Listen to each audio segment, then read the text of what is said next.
এখন আমাদের বাড়ি ঘরের অবস্থা দেখে আমরা নিজেরাই প্রায় পাগলের মতন হয়ে গেছি। দেখো আমাদের ঘরের অবস্থা কি হয়েছে। এই ঘরটাতে যেহেতু প্রাইমার করা হয়ে গেছে তাই এই ঘরে আলমারিটা এখন রেখে দিয়েছি, আর শাড়িগুলো তো এখন জাস্ট তুলে রেখে দিচ্ছি, এখন গোছানোর একদমই সময় নেই। আর এই ঘরে আলমারিটা নিয়ে আসা হয়েছে, তোমাদের সাথে শেয়ার করলাম। আর এই ঘরটা পুরোটা খালি হয়ে গেছে, তোমাদেরকে তো আগের ভিডিওতে হয়তো শেয়ার করেছি। মানে এই ঘরটা পুরো খালি করে তোমাদের বলেছি যে এই ঘরটাতে কি হবে তোমাদের মানে পরের ভিডিওতে দেখাবো। তো এই ঘরটার এখন রঙগুলো পুরোটা তুলে দেওয়া হচ্ছে, যেহেতু বাইরের মানে লুকের সাথে এদিকের কিছুই যাচ্ছে না।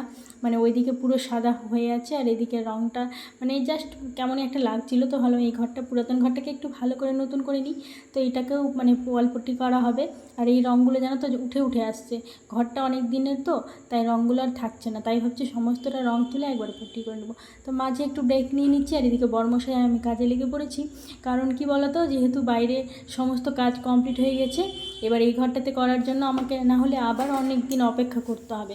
তাই নিজেরাই একটু রং টং তুলে দিচ্ছি, সাহায্য করে দিচ্ছি হাতে হাতে, যাতে তাড়াতাড়ি হয়ে যায়। আর এই সময় এমন অবস্থা হয়েছে জানো তো, কাজের জন্য লোক খুঁজে পাওয়া যায় না, তাই বর্মশাই বললো আমরাই করে দিব। তো এদিকে আমিও একটু হাতে হাত লাগিয়ে দিচ্ছিলাম। তো আমরা মানে ওই দিন অল্পটাই করেছিলাম, পরের দিন বর্মশাই আরেকজন এসেছিলো, ওরা মিলে সমস্তটা করেছিল। তো চলো তোমাদেরকে খাওয়া দাওয়া করার পর এখন আবারও কাজ শুরু হয়েছিল। আর একটু বাড়িঘরের অবস্থা তোমাদের সাথে শেয়ার করে দিই। সমস্ত আলমারির জামা কাপড় সব বাইরে ফেলে রাখা হয়েছে। আর এখন বাজে প্রায় ওই রাত্রি 12টার মতন। এখন আমরা কাজ শেষ করলাম, দিয়ে এখন স্নান করব, স্নান করে যেয়ে ঘুমাবো। তো এই দেখো এই ঘরে আলমারিটা নিয়ে আসা হয়েছে, আর ওই ঘরের আলমারিটা বাইরে করা হয়েছে। আর এই যে দেখো আমাদের ভূতের মতন অবস্থা, প্রায় আমরা অনেকটাই কমপ্লিট করে দিয়েছি, আর উপরের দিকে এগুলো থেকে গেছে। আর চলো এদিকে বর্মশাই গেছে উপরে স্নান করতে, আমি যাব। আর এখন রাত্রি 12টার মতন বাজছে। এই হচ্ছে আজকে আমাদের রুটিন, কী অবস্থা।